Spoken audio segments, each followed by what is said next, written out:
Orang ateis justru lebih bertuhan dibanding dengan orang beragama. Sebenarnya orang ateis itu bertuhan kok, malah jauh lebih bertuhan daripada kita-kita yang manusia agamis ini. Kok bisa? Jangan marah dulu, coba simak penjelasan berikut ini. Dan kalau kalian sudah memahami penjelasannya, yakin deh manusia di dunia ini tidak akan ribut soal Tuhan melulu. Sebenarnya Tuhan adalah hal yang esensi atau hakikat dalam diri setiap manusia. Tuhan adalah sesuatu yang abstrak dan tidak bisa digambarkan secara rasional oleh manusia. Dan perlu diingat, manusia itu memiliki dua modus berpikir, yakni secara sadar, yakni rasional, urut, membumi, terstruktur, sistematis, dan secara bawah sadar. Ini sifatnya lebih ke konseptual, transenden, intuitif, irasional, dan abstrak. Manusia yang terbiasa berpikir menggunakan otak kanannya yang sudah terbangun dan terasah dengan baik, dia biasanya juga lebih mudah dalam mempraktekkan pola pikir yang transendental. Pola pikir transendental sendiri adalah jenis pola pikir yang berbeda. Dia menggunakan modus kesadaran yang berbeda dan biasanya menggunakan modus kesadaran yang lebih tinggi. Pola berpikirnya sudah melampaui apa yang dia bisa lihat, bisa dia pikirkan dan dibayangkan oleh manusia awam. Makanya ada yang bilang Tuhan itu sesuatu yang transenden, dan untuk memahaminya diperlukan cara berpikir yang transenden pula, alias diperlukan kesadaran yang meningkat atau berubah ke arah yang lebih tinggi. Ketika kita memikirkan hakikat Tuhan dengan cara berpikir yang biasa, tentu tidak akan bisa.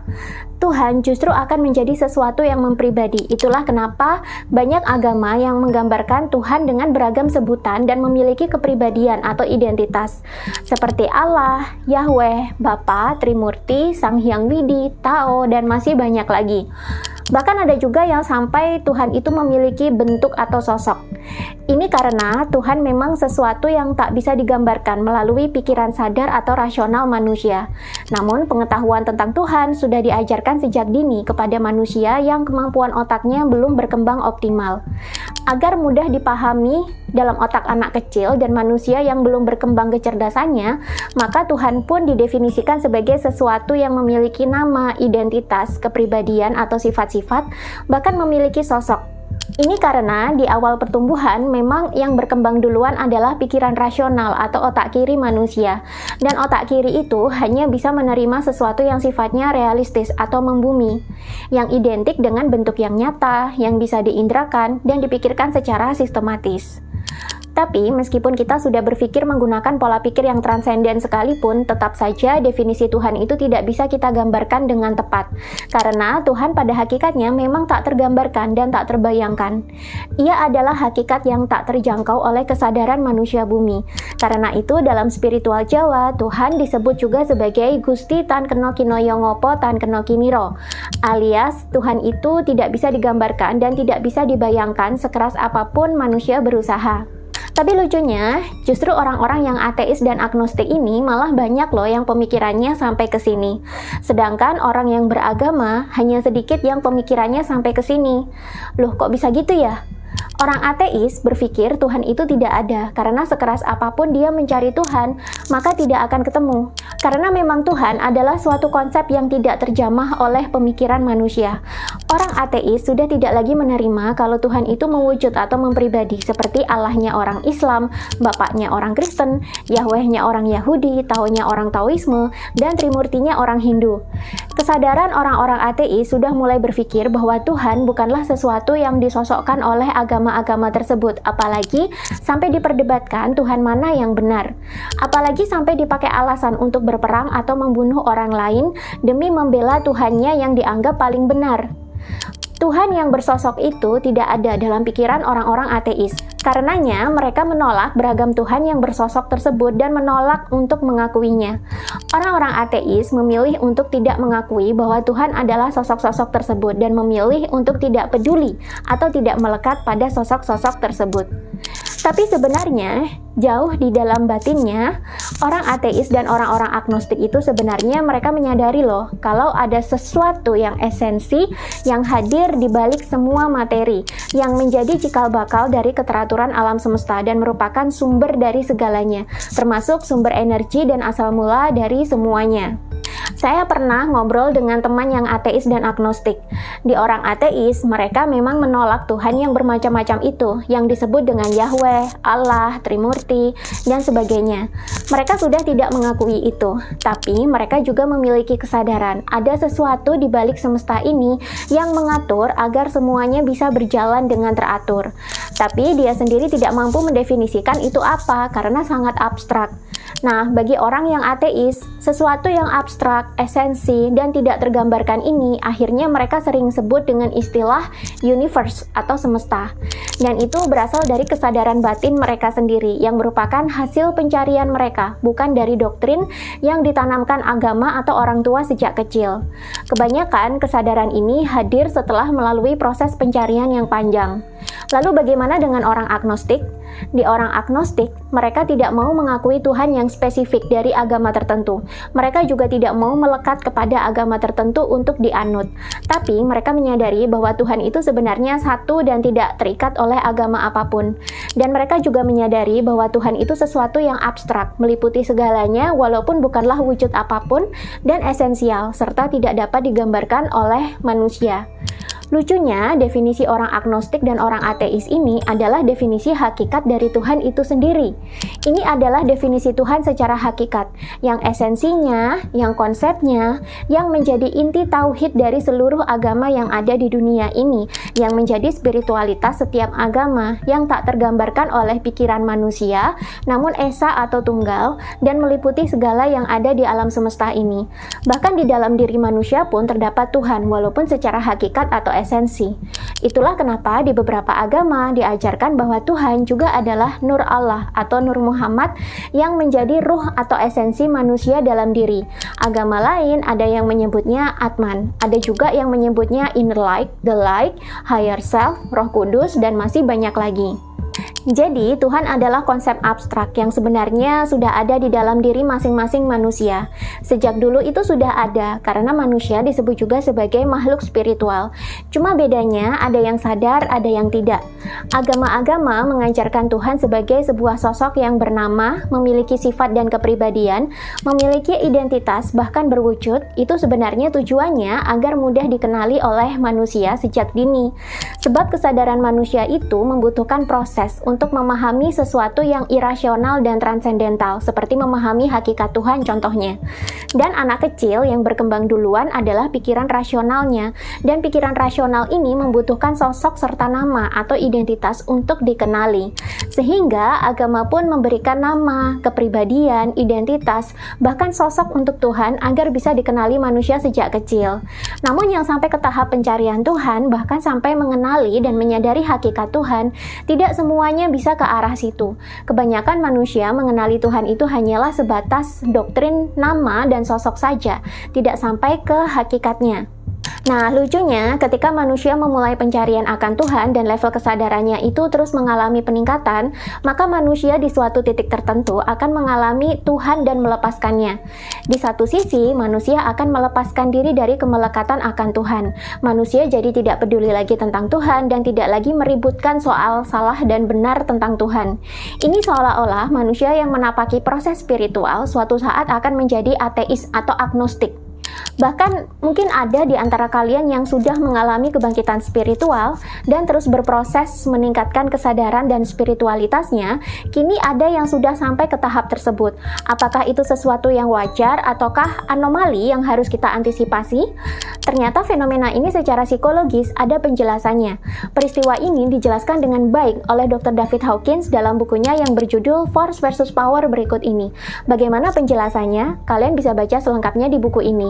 Yang mau bukunya bisa check out di keranjang kuning di TikTok saya. Jangan lupa follow TikTok saya di @lia_lestari29 untuk update video-video terbaru.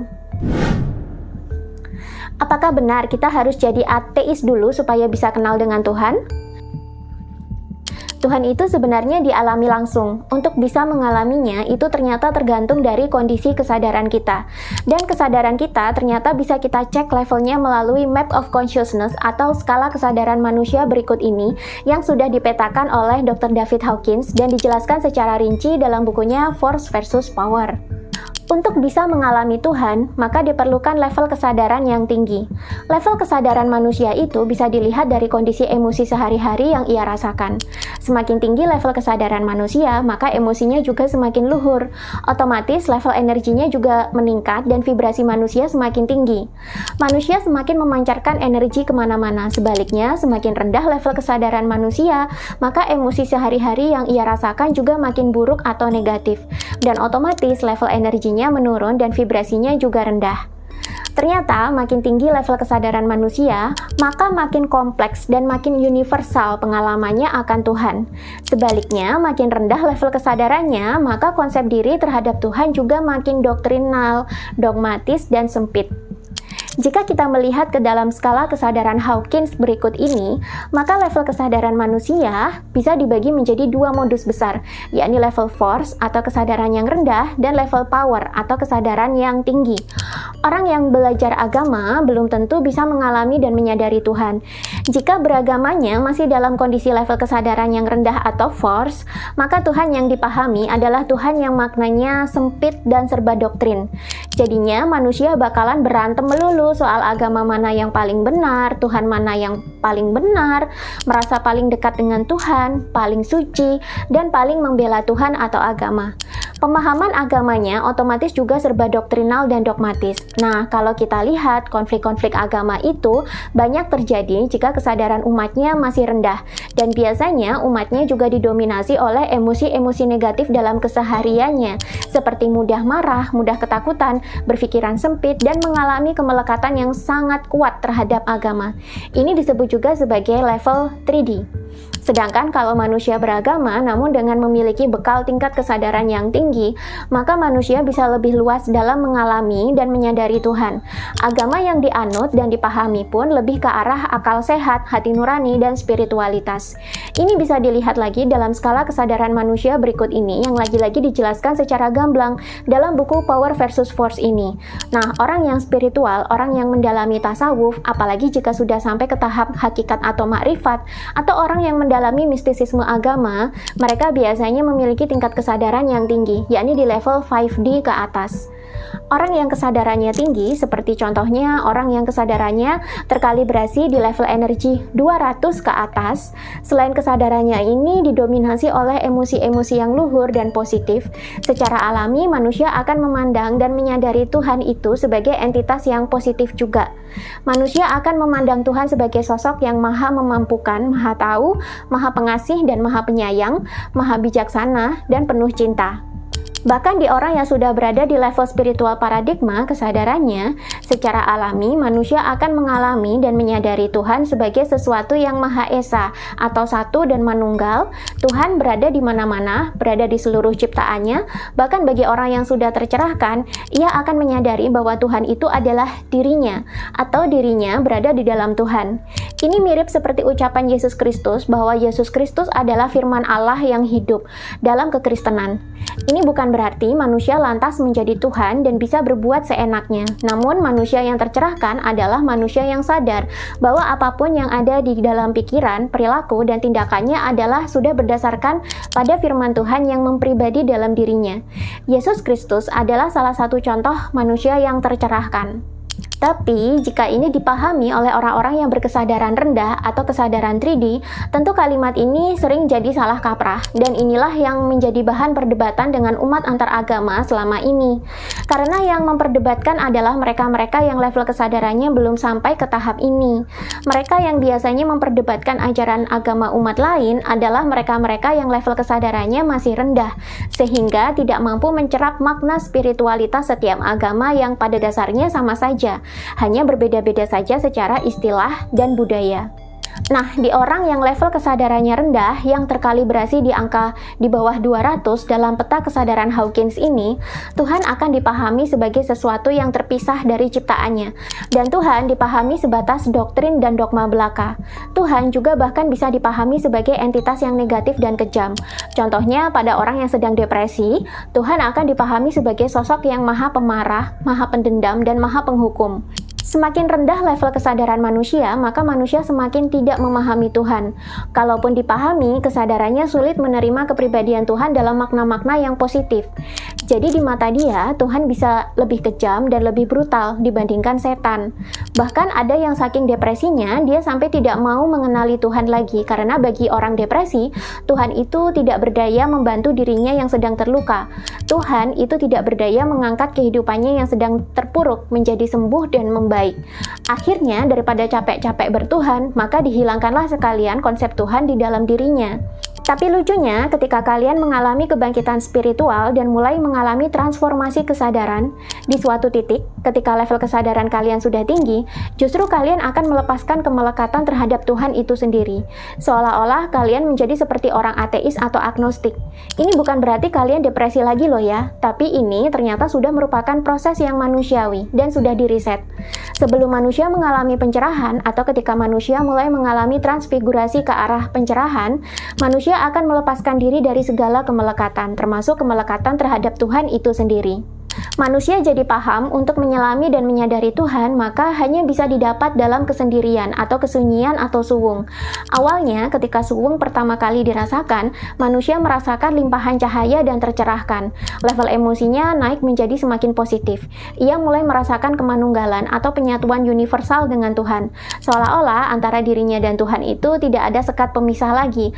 Tapi lama-lama, ketika sensasi emosional ini menjadi candu, secara alami manusia seperti harus melepaskan diri dari sensasi kemanunggalan tersebut.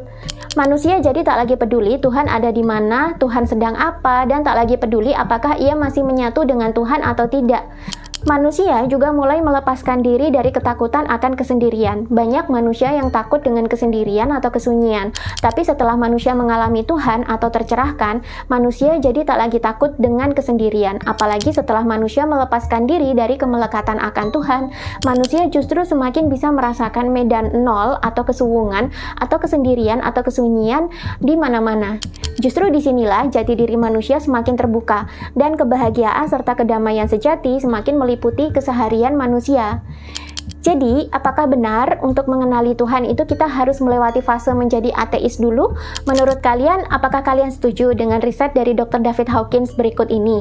Ataukah kalian sudah pernah mengalaminya dan merasakan ini relate dengan yang kalian alami?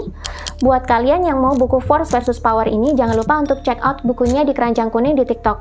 Dan follow TikTok saya di @lia_lestari29 untuk update video selanjutnya.